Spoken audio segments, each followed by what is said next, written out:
بسم اللہ الرحمن الرحیم۔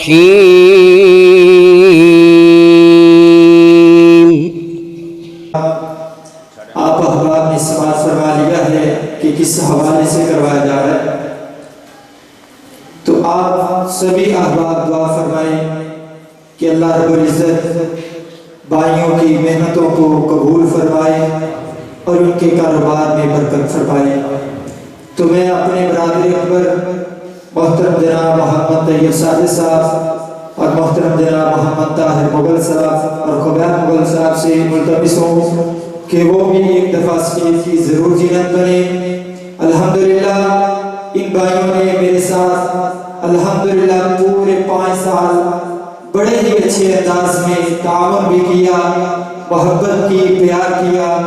میں ان کا شکریہ ادا کروں تو نہیں کر سکتا، میں اپنے والد صاحب کا بھی شکر گزار ہوں۔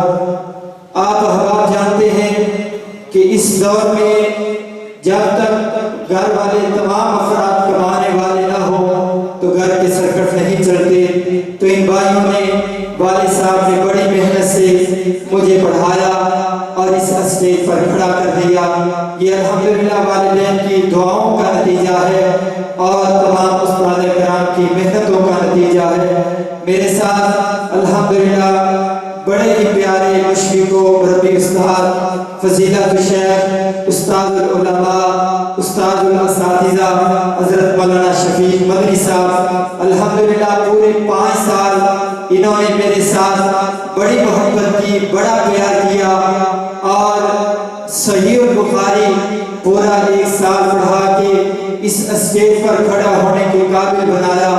اللہ رب العزت سے دعا ہے کہ اللہ رب العزت میرے استاد محترم کو صحت والی، ایمان والی زندگی نصیب فرمائے، اور میں اپنے استاد محترم کو میری پرخلوص دعوت پر شرکت کرنے پر میں ان کا بہت شکر گزار ہوں۔ تہہ دل سے ان کو میں اہلا و سہلا مرحبا کہتا ہوں۔ اللہ رب العزت میرے استاد محترم کا آنا شرف قبولیت سے نوازے، اپنی بارگاہ میں قبول فرمائے، اور میں اپنی والدہ کے لیے بھی دعا گو ہوں۔ اللہ رب العزت میری والدہ کو کروٹ کروٹ جنت نصیب فرمائے اور ان کی قبر کو نور سے منور فرمائے۔ اللہ کی قسم ہے میری والدہ محترمہ کی بڑی خواہش تھی کہ اللہ رب العزت میرے بیٹے کو اس اسٹیج پہ لے کے آئے اور قرآن کا حافظ بنائے، دین کا عالم بنائے، لیکن یہ موقع تو آ گیا، لیکن یہ خوشیاں ان کو دیکھنا نصیب نہیں ہوئی۔ اللہ کی قسم سب خوشیاں مل گئی ہے لیکن ان کا پیار، ان کی محبت نہیں مل سکی۔ اللہ کی قسم ہے آج یہ دل کھول کے آنسو رو رہا ہے، لیکن میں محسوس نہیں کروں گا، میں بس دعا ہی کرتا رہوں گا۔ اللہ میرے بھائیوں کی، میرے والد صاحب کی محنتوں کو قبول فرما کے میری والدہ کو ذریعہ نجات بنائے میرے لیے، اور میرے لیے ان کو صدقہ جاریہ بنائے، ان کی قبر کو نور سے منور فرمائے۔ اللہ میں تہ دل سے شکر گزار ہوں کہ جس ماں نے میرے لیے دن رات محنتیں کر کے، میرے لیے دن رات کوششیں کر کے، میرے لیے دعائیں کرتی رہی، میرے لیے اللہ سے رو رو کے، رات کو گڑ گڑا کے اللہ سے دعائیں کرتی رہی۔ اللہ کہ کب وہ وقت آئے کہ میرا بیٹا ممبر پہ کھڑا ہو کے خطبہ ارشاد فرمائے اور میں اپنے بیٹے کا خطبہ سماعت کروں، لیکن وہ وقت آیا، لیکن وہ موقع دیکھنا نصیب نہ ہوا۔ ماں میں تیری عظمت کو سلام کرتا ہوں، ماں میں تیری محبت کو سلام کرتا ہوں، جس نے میرے لیے محنتیں کی، میرے لیے کوششیں کر کے مجھے اس اسٹیج پر کھڑا کیا۔ ماں تیری محنتوں کو اللہ کبھی رائے گاہ نہیں جانے دے گا۔ آپ قبر میں ہیں، اللہ رب العزت آپ کی قبر کو ضرور منور فرمائے گا انشاءاللہ۔ قاری ہرویہ سربگری صاحب وہ بھی قریب قریب تشریف لا چکے ہیں، انشاءاللہ ان کا خطاب قریب قریب ہی ہوگا۔ تو اب میں اپنے بڑے ہی مشفق و مربی استاد فضیلت الشیخ شیخ الحدیث و تفسیر محترم جناب حضرت مولانا استاد الاساتذہ بقیت السلف فضیلت الشیخ ولی کامل بزرگان دین حضرت مولانا قاری حضرت مولانا محترم جناب محمد شفیق مدنی صاحب حافظہ اللہ تعالی فاضل مدینہ یونیورسٹی درس کی، ان سے میں ملتمس ہوں کہ استاد جی تشریف لائیں اور اپنے مخصوص انداز میں اپنے خیالات کا اظہار فرمائیں۔ تمام احباب دل جمعی کے ساتھ تشریف رکھیں، ان کا بڑا ہی نرم و نازک اور بڑا ہی دل پر اثر کرنے والا خطاب ہوگا۔ تمام احباب تشریف رکھیں۔ تشریف لاتے ہیں میرے استاد حضرت مولانا محمد شفیق مدنی صاحب۔ السلام علیکم ورحمۃ اللہ وبرکاتہ۔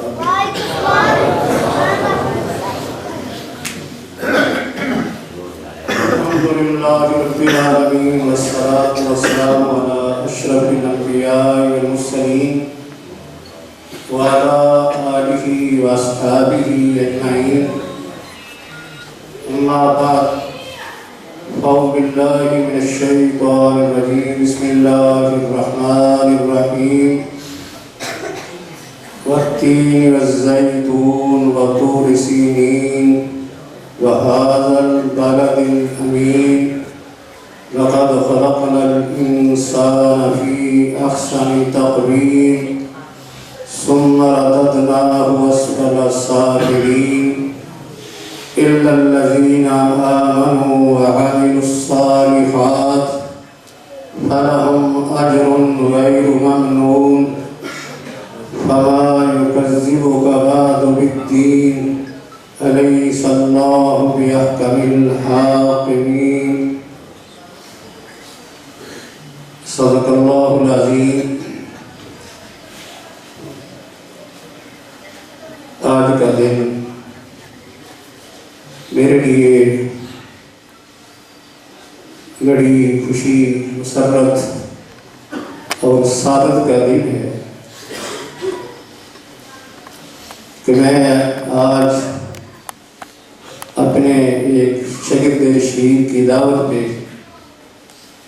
جس میں انہوں نے محبت اور عقیدت کا اظہار کرتے ہوئے مجھے دعوت دی ہے، اللہ رب العزت سے دعا گو بھی ہوں اللہ احکم الحاکمین ان کو علم و عمل میں اضافہ فرمائے اور ان کو صحیح دین کا خادم اور مبلغ بنائے، ان کو ان تمام حضرات کے لیے جنہوں نے ان کے لیے محنتیں کی، دعائیں کی ہیں اور مال خرچ کیا ہے، اللہ ان سب کی ان خدمات کو قبول فرمائے اور ان کے لیے صدقہ جاریہ بنائے۔ خصوصی طور پر اس حوالے سے میں ایک بات عرض کرنا ضروری سمجھتا ہوں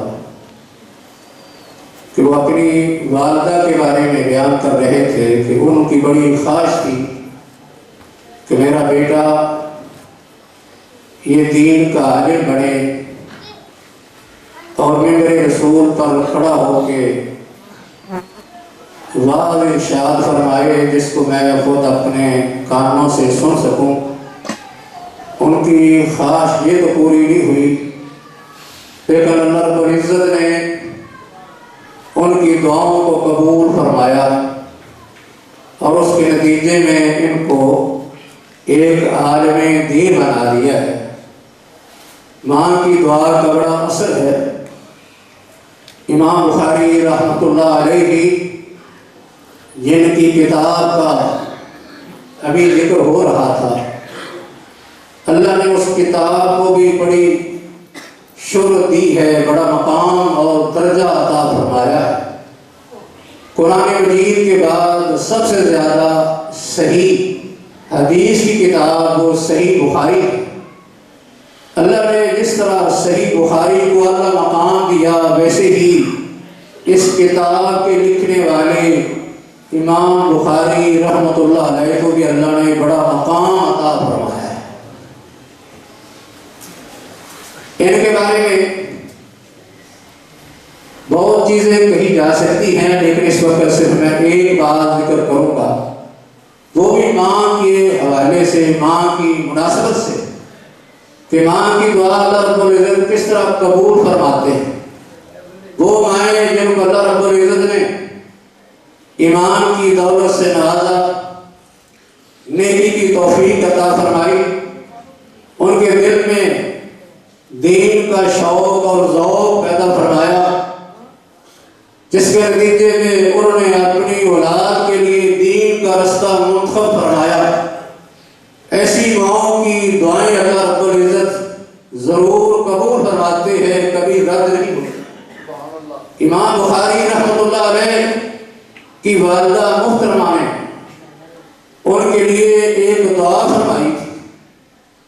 امام بخاری رحمہ اللہ نبینا ہو گئے، ان کی آنکھوں کی بینائی چلی گئی۔ امام بخاری کی ماں کو اس پر افسوس ہوا، بڑی رنجیدہ ہوئی کہ میں نے تو اپنے اس بیٹے کو دین کے لیے وقف کیا تھا، لیکن اللہ رب العزت نے اس کی بینائی کو چھین لیا۔ اللہ سے دعا کرتی ہیں کہ اللہ میں نے اپنے اس بیٹے کو دین کے لیے وقف کیا ہے، تو اس کی بڑائی کو لوٹا دے۔ وہ بیان کرتی ہیں کہ رات کے وقت اللہ رب العزت نے انہیں خواب دکھایا، اور خواب میں حضرت ابراہیم علیہ السلام سے ملاقات ہوئی۔ ابراہیم علیہ السلام امام بخاری رحمۃ اللہ کی والدہ ماجدہ کو یہ بشارت دیتے ہیں کہ اللہ رب العزت نے آپ کے بیٹے کی بینائی لوٹا دی ہے، آنکھیں درست ہو گئی ہیں۔ وہ بیان کرتی ہیں صبح ہوئی تو میں نے اپنے بیٹے کو دیکھا کہ حقیقت میں ان کی آنکھیں درست ہو چکی ہیں، اللہ رب العزت نے ان کی آنکھوں کا نور جو ہے وہ واپس لوٹا دیا۔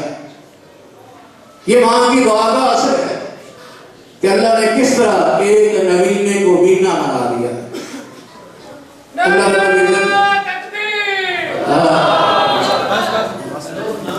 اللہ رب العزت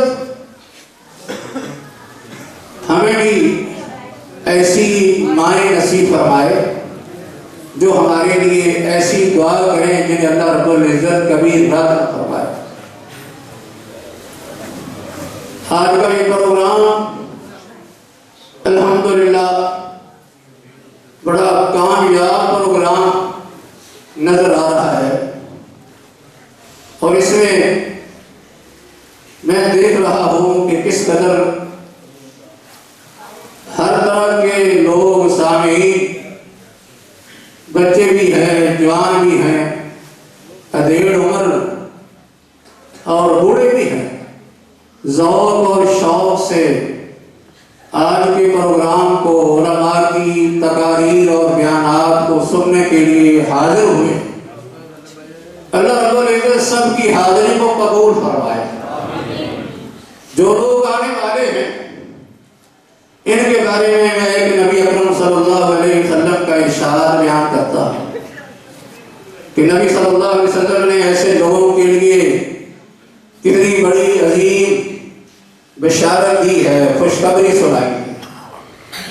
حضرت ابو امامہ رضی اللہ تعالیٰ عنہ بیان فرماتے ہیں کہ نبی اکرم صلی اللہ علیہ وآلہ وسلم نے ارشاد فرمایا، جو شخص مسجد میں اس لیے آتا ہے تاکہ مسجد میں آ کے خیر سیکھ سکے، دین کا علم سیکھ سکے، یا اس لیے آتا ہے کہ وہ دوسروں کو دین سکھا سکے، جو بھی مسجد میں اس مقصد کے لیے حاضر ہوتا ہے کہ وہ دین سیکھنا چاہتا ہے یا دوسروں کو سکھانا چاہتا ہے، اللہ رب العزت ایسے لوگوں پر اس قدر خوش ہوتے ہیں، اس قدر راضی ہوتے ہیں، اتنا زیادہ ان کو اجر اور ثواب عطا فرماتے ہیں۔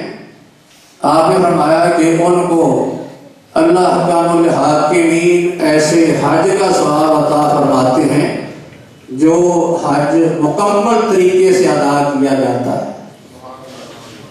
ایک حج کا ثواب نہیں ملتا ہے۔ جتنے لوگ یہاں تشریف لائے ہیں انہیں اس بات پر یقین کر لینا چاہیے کہ وہ دین سیکھنے کے لیے آئے ہیں، خلوص کے ساتھ، محبت کے ساتھ، اللہ کی رضا کے لیے آئے ہیں، تو آج وہ ایک حاجی کے برابر ثواب لے کے واپس آئے۔ کتنی اللہ رب العزت کی یہ مہربانی ہے، اس کا کرم ہے، کتنی اس کی رحمت کی یہ وسعت ہے، ایک چھوٹے سے عمل پر اتنا بڑا ثواب عطا کر دیتا ہے۔ ایک شخص حج پر کتنا مال خرچ کرتا ہے، سفر کرتا ہے، سفر کی صعوبتیں برداشت کرتا ہے، کتنے دن لگاتا ہے، تو ایک حج کا ثواب حاصل کرتا ہے۔ ایک آدمی مسجد میں آ کے اللہ کا دین سیکھتا ہے یا سکھاتا ہے، اللہ رب العزت اس کے ایک حج کے برابر ثواب عطا کر دیتے ہیں۔ کتنی یہ ایسے لوگوں کے لیے بڑی بشارت ہے، کتنی ان کی عظمت ہے۔ اللہ رب العزت کا بہت بڑا شکر ہے جس نے ہمیں یہاں حاضر ہونے کی توفیق عطا فرمائی ہے۔ یہ سورت جو میں نے آپ کے سامنے تلاوت کی ہے، سورہ 3 ہے، والتین والزیتون وطور سینین وہذا البلد الامین لقد خلقنا الانسان فی احسن تقویم۔ اللہ نے 4 قسمیں اٹھائی، 4 قسمیں ان چیزوں کی، ان جگہوں کی جن جگہوں پر اللہ نے اپنے انبیاء کو پیدا فرمایا اور جن جگہوں پر اللہ نے اپنے انبیاء کو بسایا۔ ایسی عظمت اور برکت والی جگہ۔ تین اور زیتون بھی قسم اٹھائی۔ تین اور زیتون یہ شام فلسطین کے علاقے میں پیدا ہوتا ہے۔ طور سینین کی قسم اٹھائی، یہ وہ جگہ ہے جہاں حضرت موسیٰ علیہ السلام کو اللہ نے نبوت عطا فرمائی۔ بلد الامین سے مراد مکہ مکرمہ ہے، جس شہر میں اللہ نے حضرت ابراہیم علیہ السلام اور حضرت اسماعیل علیہ السلام کو بسایا، اور انہوں نے اس جگہ میں اللہ کا گھر بنایا۔ یہ وہ جگہ ہے جس جگہ حضرت ابراہیم علیہ السلام نے امن اور برکت کے لیے دعا فرمائی اور اللہ نے وہ قبول فرمائی۔ اور یہ وہ جگہ ہے جس میں اللہ رب العزت نے اپنے پیغمبر آخر الزمان کو پیدا فرمایا اور اسی جگہ پر انہیں نبی اور رسول بنایا ہے۔ اتنی عظیم جگہ، ان 4 جگہوں کی اللہ قسم کھا کے فرماتے ہیں کہ لقد خلقنا الانسان فی احسن تقویم، ہم نے انسان کو بڑی اچھی شکل میں پیدا کیا ہے۔ دیکھنے میں انسان اتنا خوبصورت ہے کہ دنیا کی کوئی اور مخلوق اتنی خوبصورت نظر نہیں آتی۔ کتنا اللہ کا یہ فضل اور اس کا احسان ہے۔ اللہ رب العزت نے کس طرح شکل و صورت میں انسان کو خوبصورت اور بہترین بنایا ہے، اسی طرح اللہ رب العزت نے انسان کو ایسی صلاحیتیں دی ہیں، اس کو عقل و شعور دیا ہے، اسے علم سے نوازا ہے۔ ایسا عقل و شعور اور علم اللہ نے کسی اور مخلوق کو نہیں دیا۔ جس سے معلوم یہ ہوتا ہے کہ جس طرح انسان کو اللہ نے خوبصورت اور عظیم بنایا ہے، ایسے اس کو چاہیے کہ اپنے کردار کو، اپنی سیرت کو بھی عظیم بنائے۔ اس لیے اللہ فرماتے ہیں سَوَّرْنَاهُ وَأَسْفَلَ سَافِلِينَ، انسان کو ہم نے سیرت اور صورت کے لحاظ سے، عقل و شعور کے لحاظ سے، فہم اور استنباط و قیاس کے لحاظ سے اعلیٰ افضل بنایا ہے، لیکن کبھی ہم اس کو نچلے گڑھے میں گرا دیتے ہیں،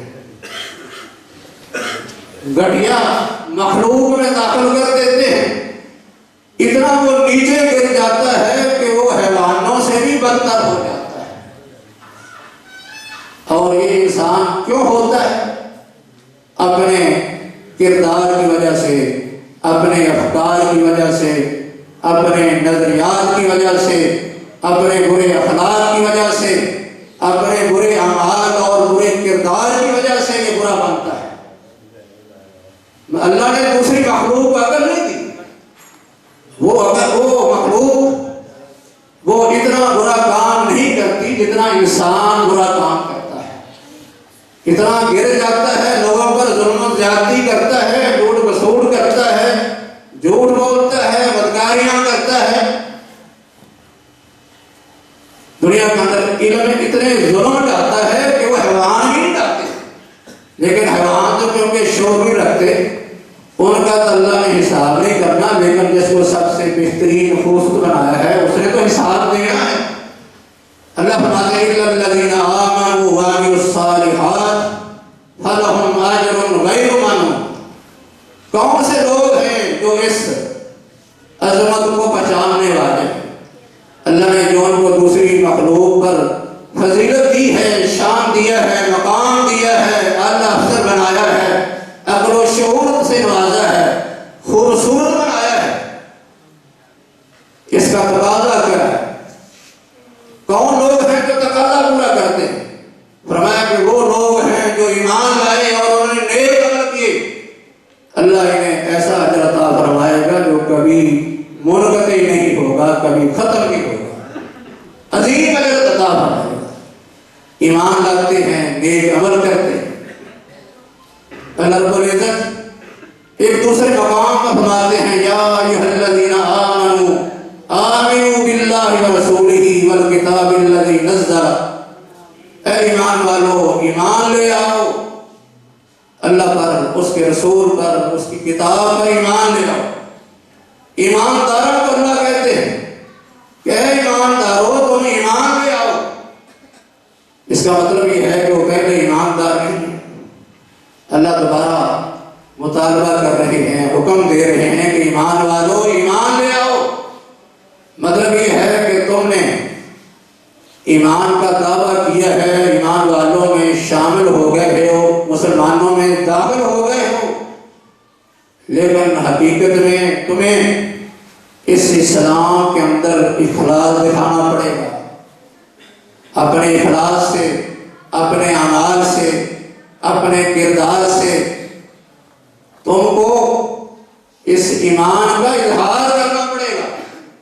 ورنہ صرف یہ کہہ دینا کہ ہم اہل ایمان ہیں، مسلمان ہیں، یہ تمہارے لیے کافی نہیں ہے. اس سے معلوم یہ ہوتا ہے کہ ایمان کا جو تقاضا ہے وہ بہت بڑا ہے. اس تقاضے سے ایماندار کے اندر تبدیلی پیدا ہوتی ہے، انقلاب آتا ہے. اگر کوئی شخص اپنے آپ کو مسلمان تو کہے لیکن اس کی سوچ، اس کے اعمال، اس کا کردار، اس کا اخلاق، اس کی ساری کی ساری حرکات و سکنات وہ مسلمانوں والی نہ ہو تو اس کے اور غیر مسلمان کے درمیان کوئی فرق نظر نہیں آتا. کچھ نہ کچھ ایسا کام کر کے دکھانا تو چاہیے کہ ہم مسلمان ہیں. یہی مطالبہ کیا جا رہا ہے کہ تم دعوے میں مومن ہو لیکن اپنے ایمان کا ثبوت تو پیش کرو، پتہ چلے کہ تم مومن ہو. مومن آدمی جب صحیح طرح اپنے دل میں ایمان کو بٹھا لیتا ہے، پھر جب اس کو پاس قرآن کی کوئی بات، حدیث کی بات آتی ہے تو وہ اپنے سر آنکھوں پر رکھ لیتا ہے، دل میں اتار لیتا ہے. اس پر اسے 100% یقین اور اطمینان ہو جاتا ہے کہ بات اللہ کی ہے، اس کے رسول کی ہے، اللہ کی کتاب کی ہے، کبھی اس کے اندر جھوٹ ہو نہیں سکتا. صحابہ کرام رضوان اللہ علیہ نے ایسے ہمارے سامنے نمونے پیش کیے ہیں کہ ایمان کیسے لایا جاتا ہے، کیسے تصدیق کی جاتی ہے. نبی اکرم صلی اللہ علیہ وآلہ وسلم نے ایک دفعہ ایک عرابی سے، دیہاتی سے، ایک جانگری اور پینڈو تھا، اس سے گھوڑا خرید لیا. گھوڑا خرید کر آپ اپنے گھر کی طرف آ رہے تھے اور فرما رہے تھے کہ آ جاؤ میرے ساتھ، اس کی قیمت وصول کر لو. وہ آپ کے پیچھے پیچھے آ رہا ہے، آپ آگے آگے جا رہے ہیں. اس آدمی سے لوگ پوچھتے ہیں کہ تو نے کیا بیچا ہے، کیا کیا ہے؟ کہنے لگا کہ میں نے گھوڑا بیچا ہے. کتنے کا بیچا ہے؟ قیمت بتاتا ہے. لوگ کہتے ہیں کہ گھوڑا بہت اچھا ہے، ہم اس کی زیادہ قیمت دینے کے لیے تیار ہیں. گویا کہ سودا خراب کرنا چاہتے ہیں۔ آپ نے منع فرمایا کہ کوئی مسلمان کسی سے کوئی سودا کر لے، خرید و فروخت کر لے تو کوئی دوسرا مسلمان اس کو خراب نہ کرے، اس کے لیے یہ جائز نہیں ہے۔ تو یہ سودا خراب ہو رہا ہے۔ وہ کہتا ہے کہ میں نے اتنے کا بیچا، لوگ کہتے ہیں کہ ہم زیادہ قیمت دینے کے لیے تیار ہیں، وہ رک جاتا ہے۔ نبی اکرم صلی اللہ علیہ وسلم کو بات دیتا ہے کہ آپ نے خریدنا ہے تو ٹھیک ہے، ورنہ میں کسی اور کو بیچ دوں گا۔ آپ فرماتے ہیں کہ اللہ کے بندے میں نے تو اسے یہ گھوڑا خرید لیا ہے، اب تو دوبارہ کہہ رہا ہے کہ خریدنا ہے تو خرید لو، ورنہ میں کسی اور کو دے دوں گا، کیونکہ قیمت زیادہ میں نہیں ہے۔ جب آپ نے کچھ اصرار کیا، تکرار کیا، کہنے لگا کہ آپ کو گواہ لیتے ہیں، میرے سامنے کوئی گواہ پیش کرے جو آپ کے لیے، آپ کے حق میں گواہی دے کہ آپ نے گھوڑا مجھ سے خرید لیا، گواہی دی۔ آپ کے پاس کوئی گواہ تو نہیں تھا، کیونکہ اس وقت آپ کے علاوہ اور اس دیہاتی کے علاوہ کوئی تیسرا آدمی موجود نہیں تھا، اس لیے آپ فرما رہے ہیں کہ اب گواہ تو کوئی نہیں ہے، گواہ کس طرح پیش ہے؟ ساتھ کھڑے کے بعد حضرت خزیمہ بن ثابت رضی اللہ تعالی عنہ یہ سن رہے تھے، فوری بول اٹھے، کہنے لگے اللہ کے رسول آپ کے حق میں گواہی دیتا ہوں کہ آپ نے گھوڑا خریدا ہے۔ آپ ارشاد فرماتے ہیں کہ اے خزیمہ تو اس وقت موجود نہیں تھا، تو گواہی کیسے دے سکتا ہے؟ گواہی تو وہ دیتا ہے جو موقع پر حاضر ہو، تو آپ کیسے گواہی دے سکتے ہیں؟ حضرت خزیمہ رضی اللہ تعالیٰ عنہ عرض کرتے ہیں اللہ کے رسول آپ فرما رہے ہیں کہ میں نے گھوڑا دیکھا ہے، آپ اللہ کے سچے رسول ہیں، کیا آپ کی زبان مبارک سے جھوٹ نکل سکتا ہے؟ کیونکہ آپ نے کہہ دیا ہے میں گھوڑا خریدا ہے، تو آپ کی تصدیق کرتے ہوئے میں یہ گواہی دینے کے لیے تیار ہوں کہ آپ نے گھوڑا ضرور خریدا ہے۔ یہ ایمان تھا کہ نبی اکرم صلی اللہ علیہ وسلم کی زبان سے جو بات نکل آئی ہے وہ جھوٹی نہیں ہو سکتی۔ آپ کی بات پر وہ وہاں گواہی دینے کے لیے تیار ہو جاتے ہیں، گواہ مان جاتے ہیں، حالانکہ موقع پر موجود نہیں تھے۔ یہ صحابہ کرام کا ایمان تھا کہ نبی صلی اللہ علیہ وسلم کی بات پر کس طرح یقین کر لیتے تھے۔ یہ تو بات دنیا کی تھی، تو اگر آپ دین کی بات بتائیں تو اس پر یقین کس طرح نہیں کیا جا سکتا؟ کون ہے جسے یقین نہ آئے؟ اگر کسی شخص کو نبی صلی اللہ علیہ وسلم کی زبان مبارک سے نکلی ہوئی بات پر یقین نہیں آتا تو وہ ایماندار نہیں ہے، بلکہ وہ سمجھ لے کہ وہ شخص منافق ہے۔ زبان سے تو اپنے آپ مسلمان کہتا ہے لیکن دل کے اندر ایمان نہیں ہے، کیونکہ نبی پر یقین نہیں آتا۔ تو نبی صلی اللہ علیہ وسلم نے انہیں کیا اجازت دیا، کیا انعام دیا؟ آپ نے فرمایا کہ اے خزیمہ تو نے آج میرے لیے گواہی دی ہے، اس نے اس کے سامنے، لوگوں کے سامنے مجھے سچا ثابت کیا ہے۔ عام اصول اور قاعدہ تو یہ ہے کہ گواہی کے لیے دو آدمی کی گواہی ضروری ہوتی ہے، ورنہ ایک کی گواہی قبول نہیں ہوتی۔ لیکن آئندہ سے جس جگہ پر تو گواہی دے دے، تیرے اکیلے کی گواہی دو آدمیوں کی گواہی کے برابر، ان کی گواہی کو آپ نے دو آدمی کی گواہی کے برابر قرار دیا۔ یہ صحابہ کرام کا ایمان تھا، یقین تھا۔ اس لیے ہمیں جو باتیں ہم قرآن کی سنتے ہیں، ماشاءاللہ علماء نے بہت سی باتیں سنائی ہیں، آپ کو احادیث میں سنائی ہیں، سیرت میں سنائی ہے، نبی اکرم صلی اللہ علیہ وسلم کہ بہت سے فرامین اور واقعات سنائے ہیں۔ جو قرآن سے بات آ جائے یا حدیث سے آ جائے تو مسلمان جو ہوتا ہے اسے اس پر 100% یقین ہو جاتا ہے۔ جب کسی آدمی کو کسی بات پر یقین ہو جائے تو پھر ہو نہیں سکتا اس پر عمل کے لیے تیار۔ اس سے معلوم ہوتا ہے کہ آج اگر ہم اللہ اس کے رسول کی باتیں تو سنتے ہیں لیکن عمل نہیں کرتے، معلوم ہوتا ہے کہ ان باتوں پر ہمیں صحیح طرح یقین نہیں ہوتا۔ یقین ہو جائے پھر ایسا نہیں ہوگا۔ نبی صلی اللہ علیہ وسلم کا ارشاد میں سنا رہا تھا کہ آپ نے فرمایا کہ جو اللہ کا دین سیکھنے کے لیے آتے ہیں یا سکھانے کے لیے اللہ ان کو ایک حج کا ثواب عطا فرماتے ہیں۔ دوسری حدیث میں یہ ہے کہ یہ شخص ایسے ہے جیسے اللہ کے راستے میں جہاد کر رہے ہیں، یہ بھی جہاد ہے، آپ بھی آج جو ہے وہ جہاد کر رہے ہیں، اللہ رب العزت آپ کا یہ جہاد قبول فرمائے۔ نبی کریم صلی اللہ علیہ وآلہ وسلم نے کچھ باتیں ایسی بتائی جو انسان کو یقین نہیں کرنے دیتی، رکاوٹ بن جاتی ہے۔ میں اپنے استاد کے ساتھ کوئی باتیں ذکر کرتا ہوں۔ آپ نے فرمایا کہ لوگ تو کہتے ہیں کہ ہمیں فقر و فاقہ کا ڈر ہے، غربت کا ڈر ہے، غریب فقیر ہو جائیں گے۔ آپ نے فرمایا کہ مجھے تمہیں 3 چیزوں کا ڈر ہے، 3 قسم کی چیزیں، یہ بڑی سرکشی کی چیزیں ہیں، ان کے اندر بڑی سرکشی، بغاوت پائی جاتی ہے، اللہ کی بڑی نافرمانی پائی جاتی ہے، اللہ سے اعلان جنگ پایا جاتا ہے۔ وہ کون سی چیزیں ہیں؟ آپ نے فرمایا کہ یہ نفسانی خواہشات ہیں، نفسانی بہت سی خواہشات ایسی جن کے بارے میں آپ کا ارشاد ہے کہ میری امت کے 73 فرقے ہوں گے، باقی امتوں کے 72 تھے، 72 جہنم میں جائیں گے، ایک جنت میں جائے گا۔ یہ وہ فرقہ اور جماعت ہے جنہوں نے قرآن حدیث پر اس طرح عمل کیا جس طرح کہ صحابہ کرام نے کر کے دکھایا ہے۔ فرمایا کہ اس کے بعد ایسے لوگ آئیں گے دنیا کے اندر، ان کے اندر خواہشات کی پوجا، اپنی نفس کی خواہشات کی اتباع اتنی بڑھ جائے گی، اس طرح ان کے ایک ایک جوڑ میں، ان کی ایک ایک رگ میں سرایت کر جائے گی نفسانی خواہش، ایک ایک رگ اور جوڑ میں اس طرح سرایت کر جائے گی جس طرح کہ کسی کو بوڑا کتا، ہلکا کتا کاٹ لیتا ہے تو اس کی زہر انسان کے ایک ایک جوڑ اور رگ میں سرایت کر جاتی ہے۔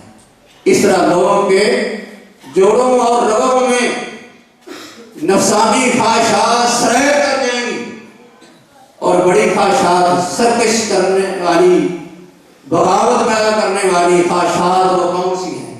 فرمایا ایک پیٹ کی خواہش ہے، پیٹ کی ایسی سرکش خواہش ہے جو انسان کو دین کی طرف نہیں آنے دیتی، دین سے دور کر دیتی ہے، کیونکہ یہ شخص جو ہے وہ اپنے پیٹ کا پجاری، پیٹ کا بندہ بن جاتا ہے، اور اس میں ایک حد سے انتہا سے آگے نکل جاتا ہے۔ جب ایک مسلمان کو، ایمان رکھنے والے کو اس بات پر یقین ہونا چاہیے، اطمینان رکھنا چاہیے کہ نبی صلی اللہ علیہ وسلم کا ارشاد ہے، آپ نے فرمایا کہ اگر تمہارا رزق لیٹ ہو جاتا ہے، تاخیر ہو جاتی ہے، تمہاری آرزو اور تمنا کے مطابق تمہیں نہیں ملتا، جلدی نہ کرو، یہ بات سن لو، یقین کر لو، کوئی شخص اس وقت تک دنیا سے نہیں جائے گا، اس وقت تک اس کی موت نہیں آئے گی جب تک کہ وہ اپنا رزق مکمل نہ کر لے۔ اللہ نے جو اس کا رزق اپنے ہاں لکھ دیا ہے، وہ رزق پورا کرنے کے بغیر دنیا سے نہیں جائے گا۔ اس لیے اگر کسی وقت کچھ تاخیر ہو جائے، کمی ہو جائے تو پریشان نہ ہوا کرو، یہ نہ ہو کہ تم پریشانی کی حالت میں اللہ کی معصیت کے ساتھ حرام طریقے سے مال کمانا شروع کر دو۔ فاتقوا اللہ واجملوا فی الطلب، اللہ سے ڈرتے رہو، حلال طریقے سے مال کماتے رہو، اور اپنا وقار، عزت جو ہے اس کو بحال رکھو، کہیں مال کی خاطر اپنی عزت کو داؤ پر نہ لگا دو، حرام اور حلال کی تمیز ختم نہ کر دو۔ اس لیے آپ فرمایا تھا ایک وقت آئے گا کہ آدمی پرواہ نہیں کرے گا کہ مال حلال کا کما رہا ہے یا حرام کا کما رہا ہے، اور جو حرام کمائی سے جسم پلتا ہے، ایسا جسم جو ہے وہ جہنم میں جلے گا، یہ اس قابل ہے کہ جہنم میں اس کو جلایا جائے۔ اور اس لیے حرام مال کی اتنی نحوست ہے کہ آپ کے ارشاد ہے کہ حرام مال کھا کے، حرام کھانا کھا کے، حرام مشروب پی کر، حرام لباس پہن کر کوئی شخص بیت اللہ میں جا کے دعائیں کرے تو اللہ رب العزت دعاؤں کو قبول نہیں کرتا، دعاؤں کے لیے رکاوٹ بن جاتا ہے، دعائیں بھی قبول نہیں ہوتی، اللہ کی ہاں عبادتیں بھی قبول نہیں ہوتی۔ جس آدمی کے پیٹ میں حرام کا لقمہ چلا جاتا ہے، اللہ کا الحاکمین 40 دن تک اس کی نماز قبول نہیں کرتے۔ اتنا شدید جرم ہے، یہ پیٹ کی خواہش کی پوجا اتنی خطرناک ہے، جبکہ آپ فرما رہے ہیں کہ جو شخص دنیا میں آیا ہے اپنا رزق مکمل کرنے کے بغیر وہ نہیں جائے گا، کھا کے جائے گا، کھا کے کرے گا، پھر پریشان ہونے کی کیا ضرورت ہے؟ اس کو حرام کا یقین نہیں آتا، اطمینان نہیں ہوتا، پھر بھی وہ ادھر ادھر ہاتھ مارتا ہے، ہیرا پھیری کرتا ہے، دھوکہ فراڈ کرتا ہے، کسی کا مال غصب کرتا ہے، چوری کرتا ہے، ڈاکہ ڈالتا ہے، کیا وہ ہیلے اور ایسے طریقے استعمال کرتا ہے تاکہ زیادہ سے زیادہ مال جمع کر سکے۔ لیکن یہ آپ کے ارشاد بھول جاتا ہے۔ آپ فرمایا کہ ان صدقہ بینا، فرمایا کہ بورک اللہما فی بیہما وین قذبا وقدما محق اللہما فی بیہما۔ فرمایا دو آدمی آپس میں خرید و فروخت کرتے ہیں، سودا کرتے ہیں، دونوں سچ بولتے ہیں، بات سچی سچی کر دیتے ہیں، اپنی چیز میں کوئی عیب ہے وہ بتا دیتے ہیں، چیز والا اپنی چیز کیا بتا دیتا ہے، قیمت ادا کرنے والا اس کا عیب بتا دیتا ہے۔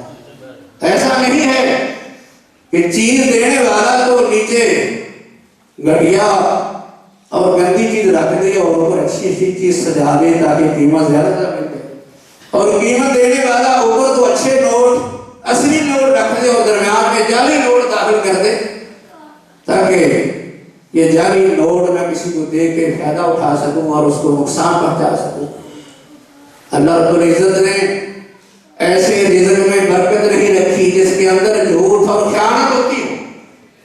آپ کا ارشاد ہے کہ ان کے کاروبار میں برکت ختم کر دی جاتی ہے۔ اگر جھوٹ بولتے ہیں، خیانت کرتے ہیں، لیکن سچ بولتے ہیں، عیب بتا دیتے ہیں، امانت داری کا مظاہرہ کرتے ہیں، اللہ برکت بھی عطا فرماتا ہے اور قیامت والے کیا انعام ملے گا؟ التاجر الصدوق الامین مع الشہداء مع الانبیاء والشہداء والصالحین۔ قیامت کا دن ہوگا وہ تاجر، وہ کاروبار کرنے والا آدمی جو امانت داری سے، سچائی سے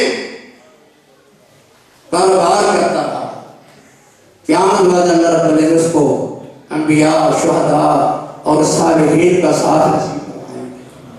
کتنی عظمت! اور دوسری چیز آپ نے فرمائی کہ جو خواہش انسان کو سرکش بناتی ہے، سرکش خواہش ہے جس کا انسان پجاری بن جاتا ہے، وہ انسان کی شرمگاہ کی خواہش ہے، بے حیائی اور بدکاری کا ارتکاب کرنے والا یہ ایسی خواہش ہے، یہ بھی انسان کو سیدھے رستے سے بھٹکا دیتی ہے۔ وَمَن يَعْصِ اللَّهَ وَرَسُولَهُ فَقَدْ ضَلَّ ضَلَالًا مُبِينًا۔ اللہ اس کے رسول کی نافرمانی کرنے والا دور کی گمراہی میں جا پڑتا ہے، دوبارہ اسے ہدایت کا راستہ نہیں ملتا۔ وَمَن يُطِعِ اللَّهَ وَرَسُولَهُ فَقَدْ فَازَ فَوْزًا عَظِيمًا۔ اللہ اس کے رسول کی اطاعت کرنے والا یہی وہ شخص ہے جو اصل کامیاب ہے، دنیا کے اندر بھی اور آخرت کے اندر بھی کامیاب ہونے والا یہی شخص۔ انسان کی شرمگاہ یہ بھی انسان کو تباہ کر دیتی ہے۔ اس کی خواہش دنیا میں اس کی صلاحیت ملتی ہے۔ اللہ رب العزت ایسی قوم جن میں برائی میں حیائی پھیل جاتی ہے، اللہ ان میں طاعون پھیلا دیتے ہیں، ایسی بیماریاں ان میں پھیل جاتی ہیں جن بیماریوں کا نام اور ذکر پہلے لوگوں نے سنا نہیں ہوتا، اور قیامت والے دن ان کا انجام کیا ہوگا؟ آپ نے حدیث پاک میں فرمایا کہ ایسا شخص جو بدکاری کرتا ہے، خاص کر چھپ کر بدکاری کرتا ہے رات کو، اس کی راتیں بدکاری بے حیائی میں گزرتی ہیں۔ فرمایا کہ ایسا آدمی اللہ کے ہاں بڑے بڑے اعمال لے کے آئے گا، نمازیں، روزے اور زکوٰۃ جیسے بڑے بڑے اعمال، اتنے بڑے اعمال جیسے پہاڑ ہوتے ہیں، پہاڑوں جیسے اعمال لے کے آئے گا، لیکن ان اعمال کو ان بدکاری کی وجہ سے، ان راتوں کی وجہ سے جو راتیں بدکاری میں گزرتی تھی، اللہ احکم الحاکمین اس کے تمام اعمال کو ہوا میں ریت کے ذروں کی طرح اڑا کے رکھتے، کوئی ان کا وزن نہیں، یہ خواہشات ہے انسان کو روکتی ہے۔ لیکن وہ بندہ جو خواہشات کا پجاری نہیں، پیٹ کا پجاری نہیں، اللہ رب العزت کی اطاعت میں لگ جاتا ہے، فرمانبرداری میں لگ جاتا ہے، وہ ایمان، وہ اسلام جس کا اس نے زبان سے دعویٰ کیا تھا، عمل کے اپنے عمل سے اس کا ثبوت دیتا ہے، اللہ رب العزت اس کے دنیا کے کام بھی اللہ اپنے ہاں عبادت لکھ دیتے ہیں، ان کا بھی ثواب مل جاتا ہے۔ ایک شخص جو ہے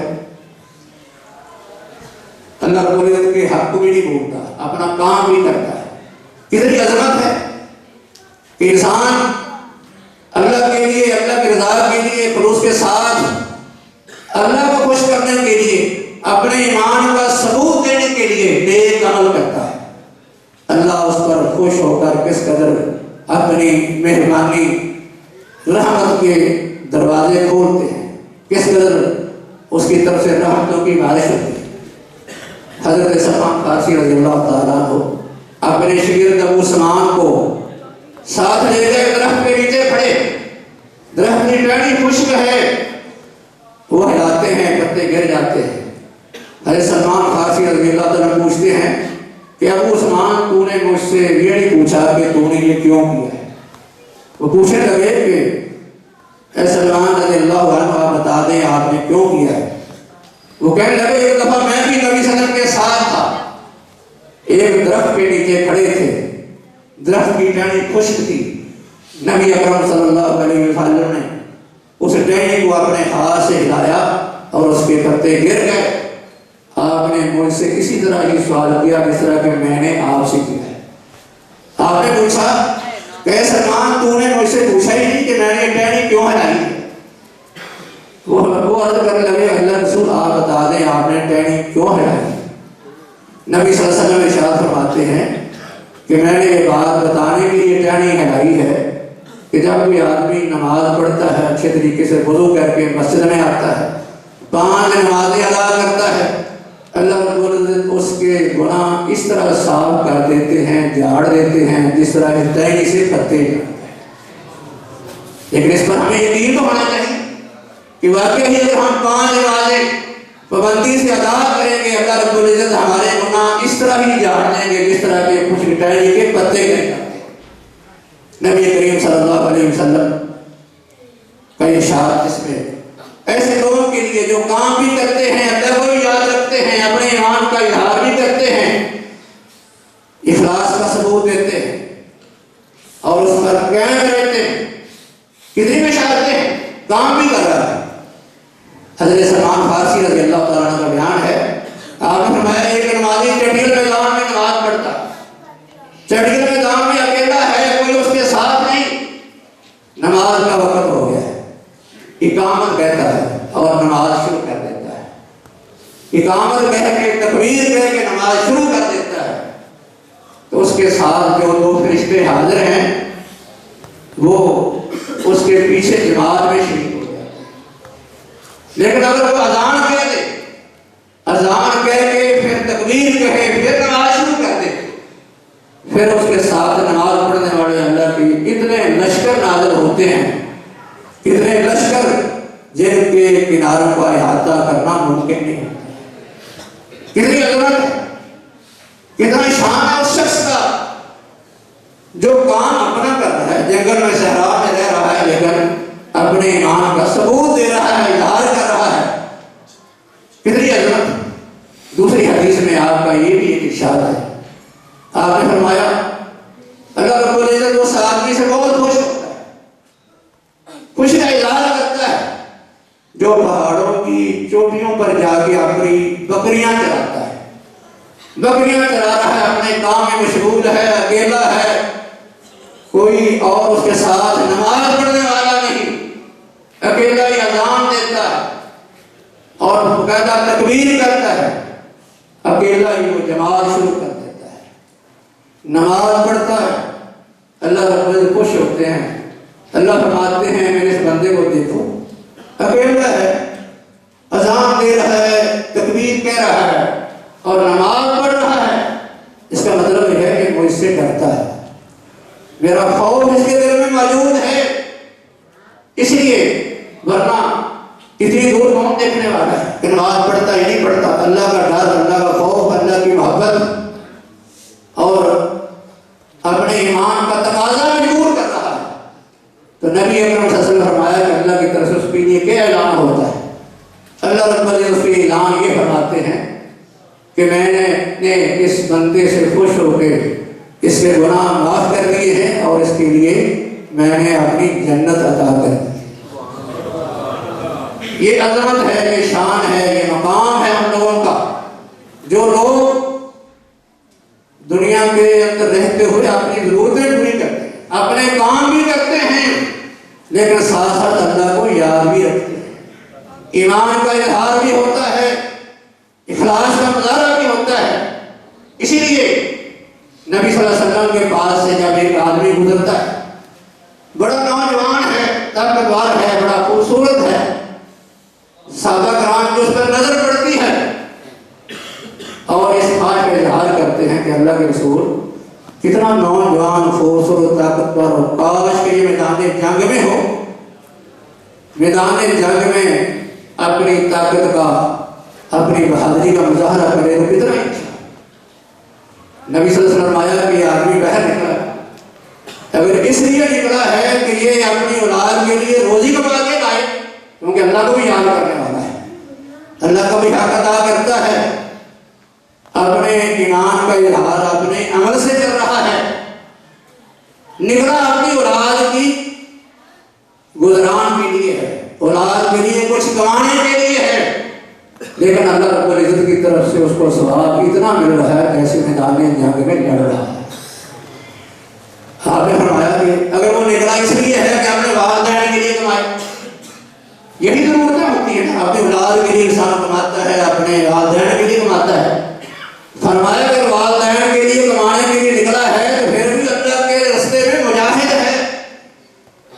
اگر وہ اپنے لیے نکلا ہے تاکہ خود اپنے لیے کمائے، حلال کھا سکے، اپنی عزت بچا سکے، لوگوں کے سامنے ہاتھ پھیلانے سے اپنے آپ کو محفوظ رکھ سکے، تو یہ شخص بھی اللہ کے راستے میں ایسے ہے جیسے وہ جہاد کر رہا ہے۔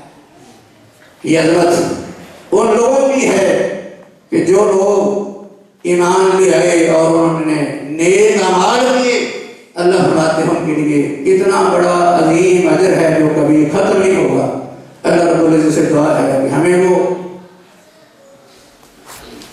نے جو ایمان کا دعویٰ کیا ہے الحمدللہ اس کا ثبوت بھی دے رہے ہیں، اللہ ہمیں اس پر استقامت عطا فرمائے اور ایمان کے اندر ہمیں مزید خلوص عطا فرمائے، ہمارے اندر اس طرح کا ایمان پیدا کر دے جس طرح کے صحابہ کرام کے اندر اللہ نے پیدا فرمایا تھا، اور ہمیں اپنے ایمان کا اپنے عمل سے، اپنے کردار سے، اپنے اخلاق سے ثبوت دینے کی توفیق عطا فرمائے، اور یہ جو ہم اللہ کی رضا کے لیے اعمال کرتے ہیں ان کو اپنی بارگاہ میں قبول فرما کے ہمارے لیے ذریعہ نجات بنائے، اور جو ہم سے غلطیاں کوتاہیاں ہو گئی ہیں اللہ تعالیٰ ان سے درگزر فرمائے اور ہمیں معاف فرما کے ہمیں جہنم سے بچا کے ہمیں جنت کے اعلیٰ درجات تک پہنچا دے۔ وما علینا الا البلاغ المبین۔